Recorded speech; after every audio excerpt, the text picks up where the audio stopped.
आज हम शुरू करने जा रहे हैं J.K. रॉलिंग द्वारा लिखी गई हैरी पॉटर और पारस पत्थर किताब का दूसरा अध्याय, गायब होने वाला कांच। जब डसली दंपत्ति को उनका भांजा बाहर सीढ़ियों पर मिला था, उस घटना को लगभग 10 साल हो चुके थे, लेकिन प्रिवेट ड्राइव में शायद ही कुछ बदला था।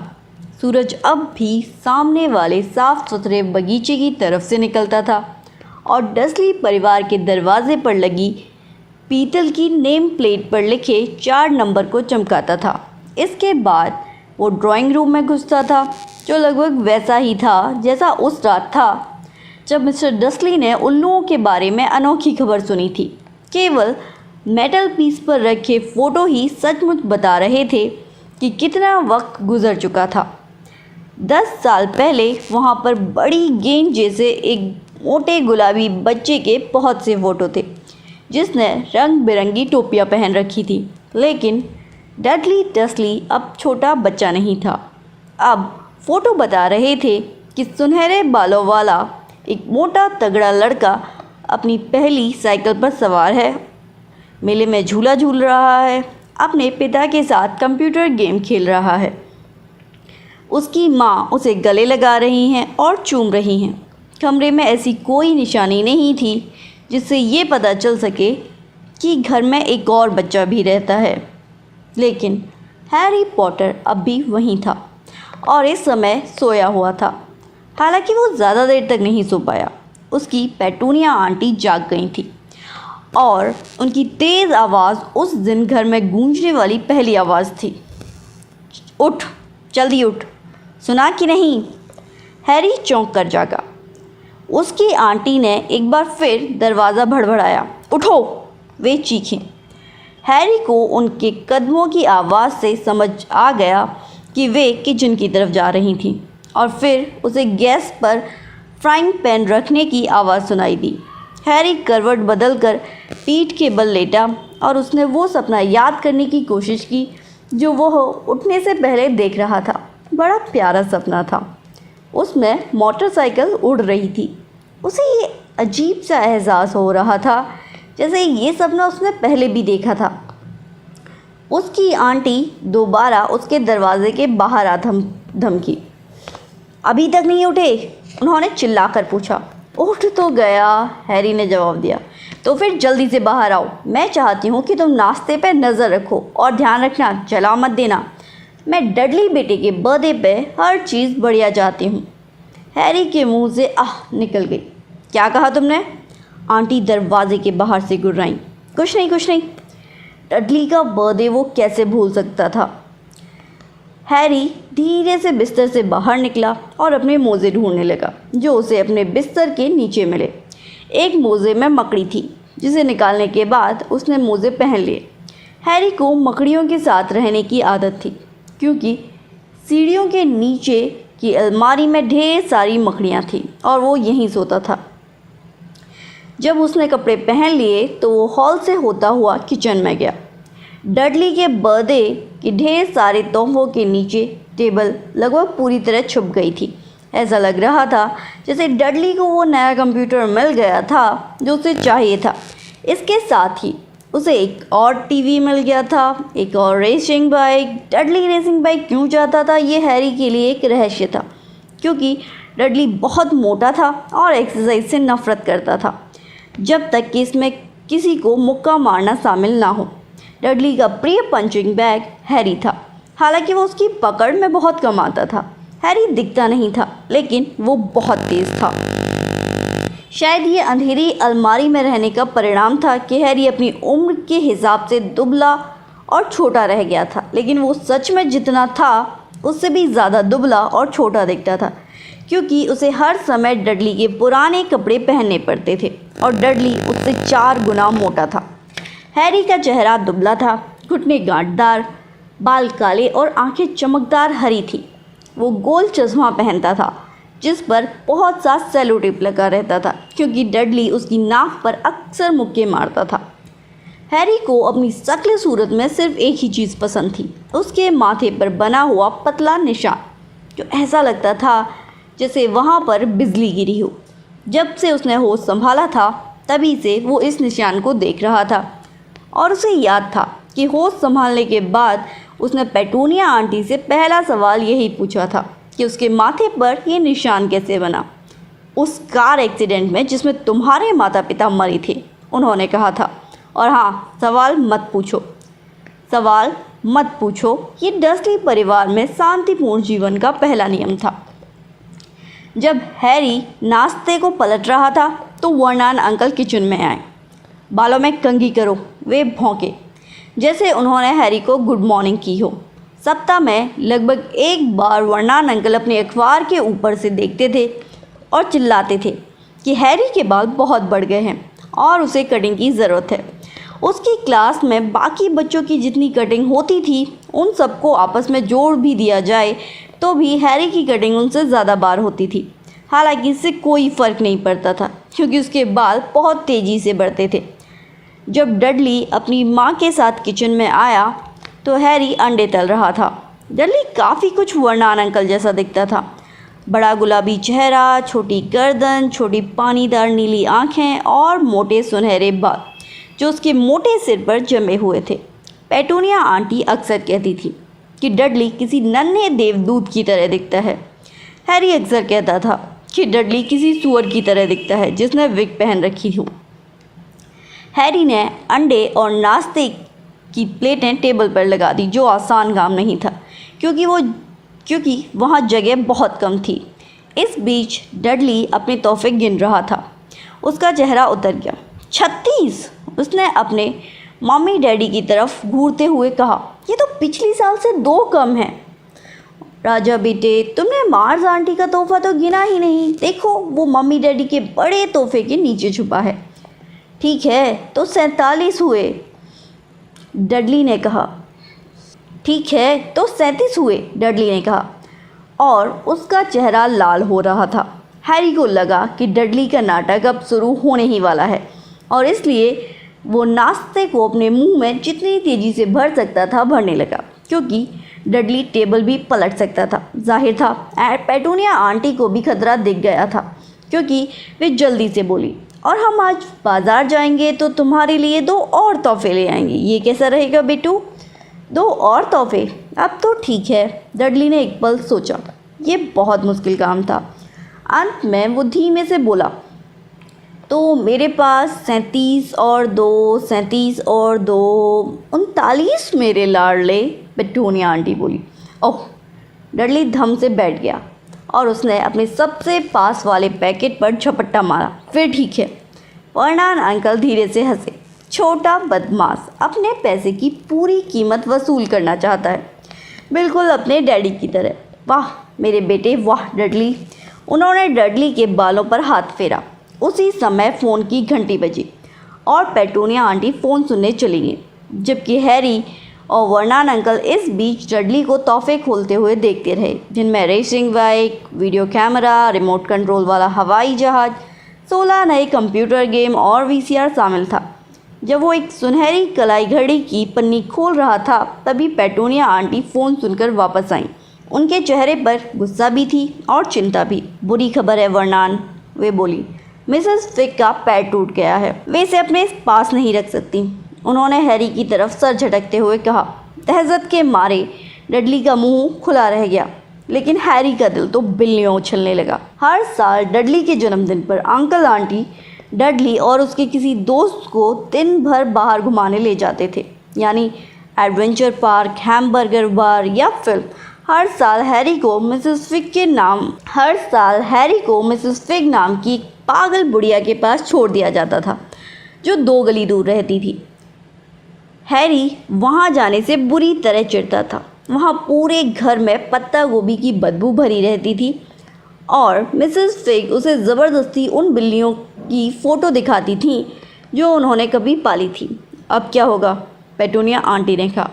वे हैरी को खा जाने वाली नज़रों से देख रही थी, जैसे उसी ने इसका प्लान बनाया हो। हैरी जानता था कि उसे इस बात पर दुख होना चाहिए कि मिसेस फिग की टांग टूट गई है, लेकिन ये आसान काम नहीं था, क्योंकि वो ये भी जानता था कि अब उसे कम से कम 1 साल तक टिबल्स, स्नोई, मिस्टर पॉज और टफ्टी को नहीं देखना पड़ेगा। हम मार्ज को फ़ोन कर सकते हैं, वर्नन अंकल ने सुझाव दिया। बेवकूफ़ी की बात मत करो वर्नान, वो हैरी से नफ़रत करती हैं। डसली पति पत्नी अक्सर हैरी के बारे में इस तरह बातें करते थे जैसे वो वहाँ हो ही नहीं, या फिर वो कोई बहुत ही कम बुद्धि वाला प्राणी हो जो उनकी बातें नहीं समझ सकता, जैसे कोई घोंगा। और उसका क्या नाम है, तुम्हारी सहेली वॉन मोरज़ाका में छुट्टियां मना रही है, पेटूनिया आंटी ने खींचते हुए बोली। आप मुझे घर पर ही छोड़ दीजिए, हैरी ने बड़ी आशा से कहा। कम से कम आज के दिन तो वो टीवी पर जो चाहेगा देखेगा और शायद डडली के कंप्यूटर पर गेम भी खेल लेगा। पेटूनिया आंटी को देखकर लग रहा था जैसे उन्होंने अभी अभी साबुत नींबू निकल लिया हो और वापस लौटकर देखे कि घर तबाह हो चुका है। वे गुर्राईं। मैं घर को बम से तो नहीं उड़ा दूंगा, हैरी ने कहा, लेकिन किसी ने उसकी बात नहीं सुनी। एक काम करते हैं, इसे चिड़ियाघर ले चलते हैं, पेटूनिया आंटी ने धीमे से कहा, और वहाँ इसे कार में छोड़ देंगे। कार नहीं है, हम इसे अकेला नहीं छोड़ सकते कार में।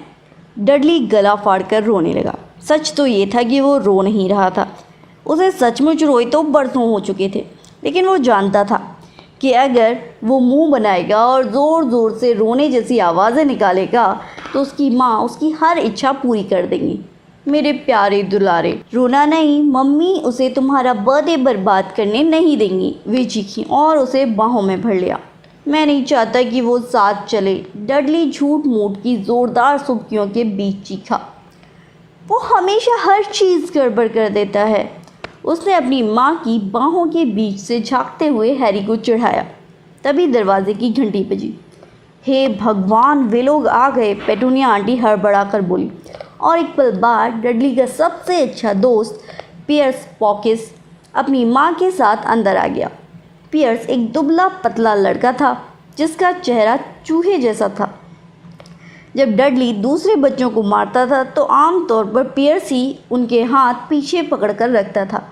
डडली ने रोने का नाटक तत्काल बंद किया। आधे घंटे बाद हैरी को अपनी किस्मत पर भरोसा नहीं हो रहा था। वो डसली की कार में पियर्स और डडली के साथ पीछे वाली सीट पर बैठा हुआ था और ज़िंदगी में पहली बार चिड़ियाघर जा रहा था। उसकी आंटी और अंकल को ये समझ नहीं आया कि उसका क्या किया जाए, लेकिन चलने से पहले वर्नान अंकल हैरी को एक तरफ ले गए। मैं तुम्हें चेतावनी दे रहा हूँ। अपने बड़े जामुनी चेहरे को हैरी के बिल्कुल पास लाकर उन्होंने कहा था, कान खोलकर सुन लो लड़के, कोई भी खुराफात, कोई भी, तो मैं तुम्हें उस अलमारी में क्रिसमस तक बंद कर रखूँगा। मैं कुछ नहीं करूँगा, हैरी ने कहा, कसम से।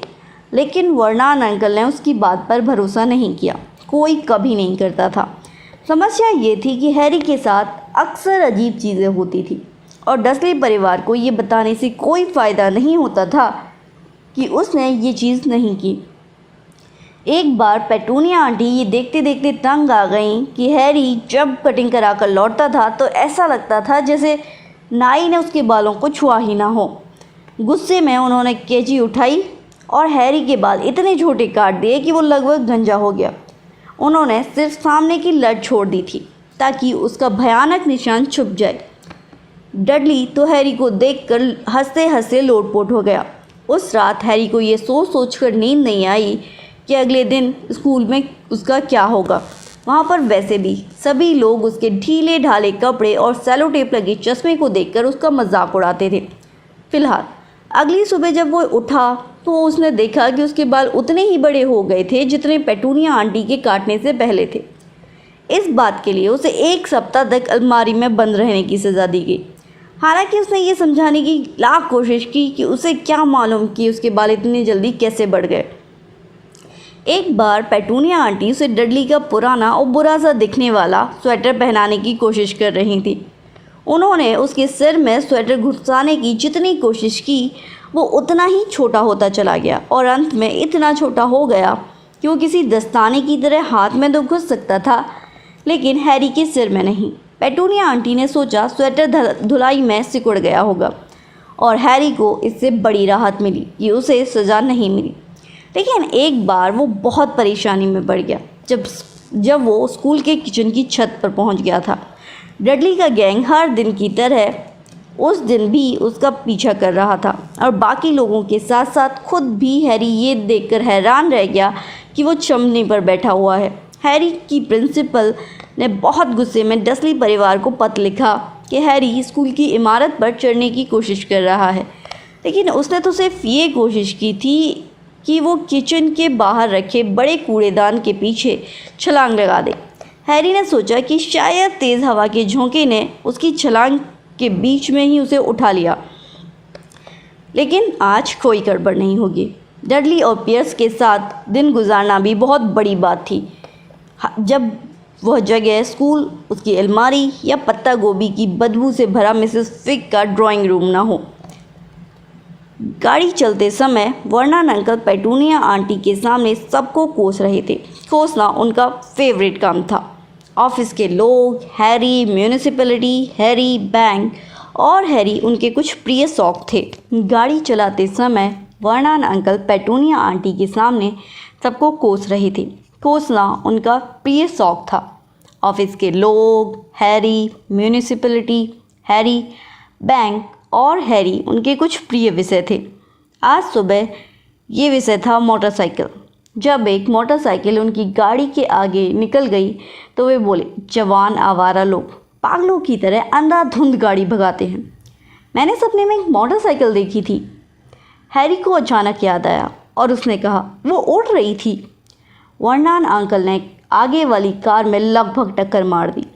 वे अपनी सीट में पीछे मुड़े और हैरी की तरफ देखकर चिल्लाए, और इस समय उनका चेहरा मूंछ वाले किसी बड़े चुकंदर की तरह लाल दिख रहा था।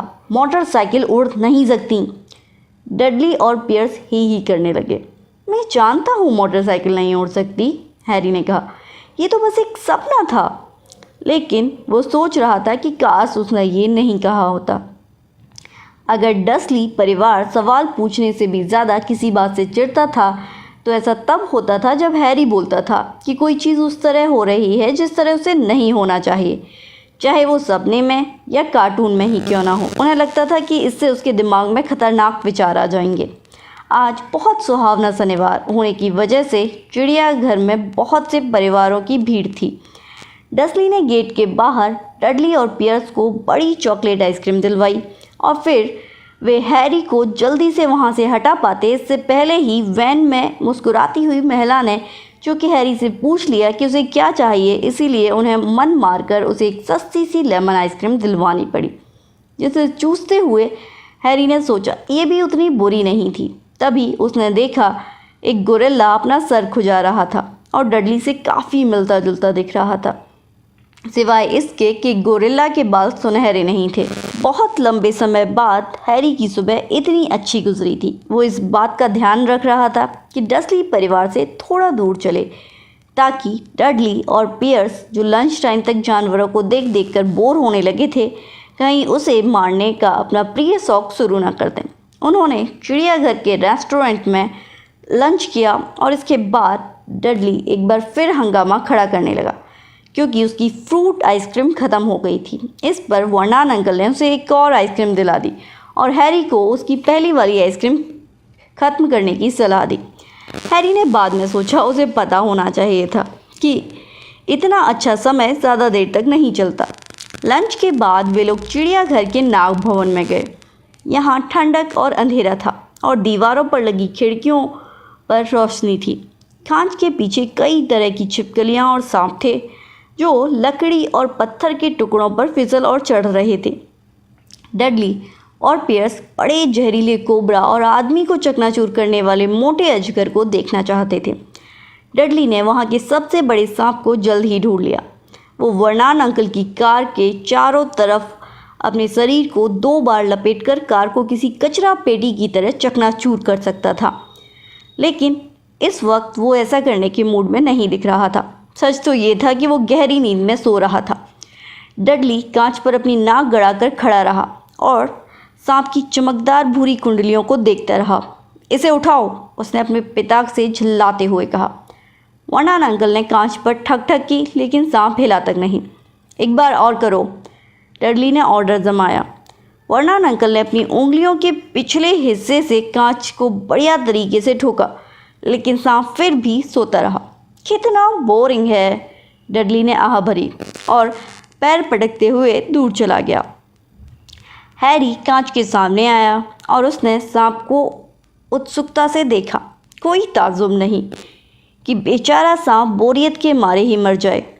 साथ में कोई नहीं सिवाय उन बेवकूफ़ लोगों के जो दिन भर उसे तंग करने की कोशिश करते रहते हैं और कांच पर अपनी उंगलियां ठोकते रहते हैं। ये तो अलमारी को बेडरूम बनाने से भी बुरा था, जहाँ इकलौता मेहमान पेटूनिया आंटी होती थी, जो उसे जगाने के लिए दरवाज़ा भड़बड़ाती थी। कम से कम उसे पूरे घर में घूमने को तो मिल जाता था। सांप ने अचानक अपनी छोटी चमकदार आंखें खोली। सांप ने बहुत धीरे अपना सर उठाया, जब तक कि उसकी आंखें हैरी की आंखों की ऊंचाई तक नहीं आ गईं। उसने आंख मारी, लेकिन हैरी घूरने लगा। फिर उसने जल्दी से आसपास देखा कि कहीं कोई देख तो नहीं रहा। हैरी घूरने लगा। फिर उसने जल्दी से आसपास देखा कि कहीं कोई देख तो नहीं रहा। कोई नहीं दिख रहा था। उसने सांप की तरफ पलट कर देखा और उसने भी आंख मार दी।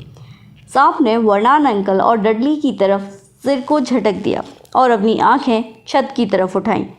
उसने हैरी को इस तरह देखा मानो कह रहा हो, मेरे साथ पूरे समय यही होता रहता है। मैं जानता हूँ। हैरी कांच के इस पार से बुदबुदाया। हालांकि उसे विश्वास नहीं था कि सांप उसकी आवाज़ को सुन सकता था। इससे सचमुच बहुत चिढ़ छूटती होगी, है ना? सांप ने तेजी से सर हिलाया। वैसे तुम कहाँ से आए हो? हैरी ने पूछा।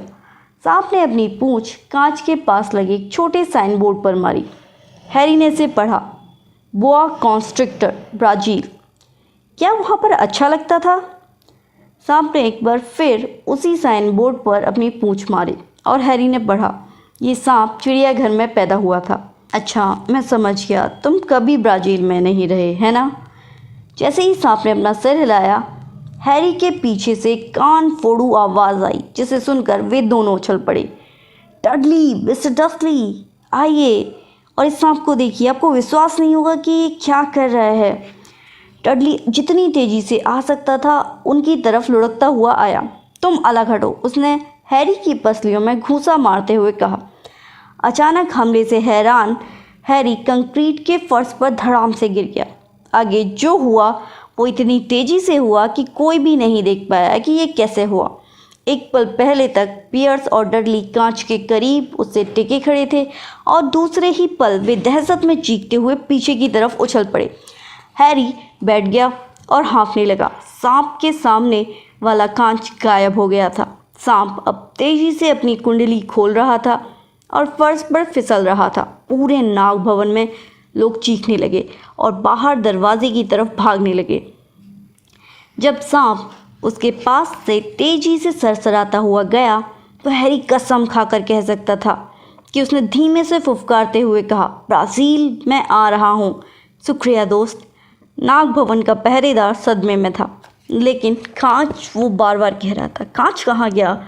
चिड़ियाघर के डायरेक्टर ने अपने हाथ से पेटूनिया आंटी को एक कप कड़क मीठी चाय बना कर दी और वो लगातार उनसे माफ़ी मांगते जा रहा था। पियर्स और डडली अनाप शनाप बक रहे थे। जहाँ तक हैरी ने देखा था, सांप ने कुछ भी नहीं किया था। उसने तो उनके पास से गुजरते समय सिर्फ उनके पैरों के पास अपनी पूंछ मजाक में पटकी थी। लेकिन जब वे वर्नॉन अंकल की कार में वापस लौटे तो डडली उन्हें बता रहा था कि किस तरह सांप ने उसके पैर में लगभग काट ही लिया था और पियर्स कसम खा रहा था कि सांप ने उसे दबोच कर मारने की कोशिश की थी। लेकिन कम से कम हैरी के लिए सबसे बुरी बात वो थी जो पियर्स ने कही। जब पियर्स इतना शांत हो गया कि कुछ कह सके तो उसने सबके सामने कहा था, हैरी सांप से बात कर रहा था, है ना हैरी?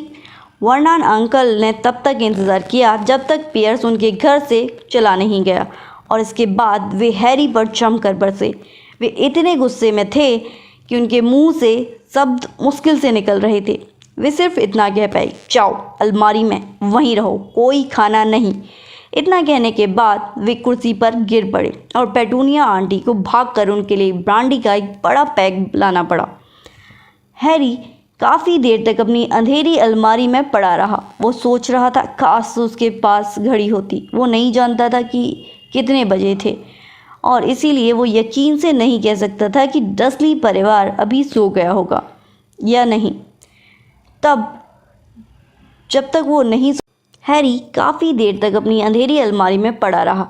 वो सोच रहा था कि काश उसके पास घड़ी होती। वो नहीं जानता था कि कितने बज गए थे और इसीलिए वो यकीन से नहीं कह सकता था कि डर्सली परिवार अभी सोया होगा या नहीं। जब तक वे लोग नहीं सो जाते तब तक वो किचन में जाकर चोरी से कुछ खाने का खतरा नहीं उठा सकता था। डर्सली परिवार के साथ रहते हुए उसे लगभग 10 साल हो गए थे। जहाँ तक उसे याद था 10 दुख भरे साल। वो तब से यहीं था जब से वो छोटा था और उसके माता पिता कार एक्सीडेंट में मर गए थे। उसे याद नहीं था कि उसके माता पिता की मौत के समय वो भी कार में था। कई बार जब वो अलमारी में लंबे घंटों के दौरान अपनी याददाश्त पर जोर डालता तो उसे एक अजीब सा दृश्य दिखता था। चकाचौंध करने वाली हरी रोशनी और माथे में बहुत तेज़ दर्द। उसने मान लिया था कि यही एक्सीडेंट होगा। हालांकि उसे ये समझ में नहीं आया कि इतनी सारी हरी रोशनी कहाँ से आ रही थी। उसे अपने माँ बाप की शक्ल तक याद नहीं थी। उसके अंकल आंटी उनके बारे में कभी बात नहीं करते थे और सवाल पूछने के बारे में उसे पहले ही मना कर दिया गया था। घर में उनकी एक फ़ोटो भी नहीं थी। जब हैरी छोटा था तो अक्सर सपने देखता था कि कोई अनजान रिश्तेदार उसे यहाँ से दूर ले जाने के लिए आया है, लेकिन ऐसा कभी नहीं हुआ। डर्सली परिवार के सिवाय उसका कोई नहीं था। लेकिन कई बार उसे लगता था या शायद उसके मन का वहम हो, जैसे सड़क पर जा रहे अजनबी लोग उसे पहचानते थे। वे बड़े अजीब किस्म के अजनबी थे। एक बार जब वो पेटूनिया आंटी और डडली के साथ शॉपिंग करने गया तो बैगनी हैट पहने एक नाटे आदमी ने उसकी तरफ देखकर सर झुकाया था। पेटूनिया आंटी ने गुस्सा होकर हैरी से पूछा कि क्या वो उस आदमी को जानता है, और इसके बाद वे बिना कुछ खरीदे उसकी दुकान से तत्काल बाहर आ गईं। सिर से पैर तक हरे कपड़े पहने एक पागल सी दिखने वाली बुढ़िया ने एक बार बस में उसकी तरफ देखकर खुशी खुशी अपना हाथ हिलाया। बहुत लंबा जामुनी कोट पहने एक गंजे आदमी ने तो एक दिन सड़क पर उसे हाथ मिलाया था और फिर बिना कुछ कहे चला गया। इन सभी लोगों के बारे में सबसे अजीब बात ये थी कि जिस पल हैरी उन्हें ध्यान से देखने की कोशिश करता था वे न जाने कहाँ गायब हो जाते थे। स्कूल में हैरी का कोई दोस्त नहीं था। सब जानते थे कि डडली का गैंग ढीले ढाले पुराने कपड़े और टूटा चश्मा पहनने वाले हैरी पॉटर से नफरत करता था और कोई भी डडली के गैंग से पंगा नहीं लेना चाहता था।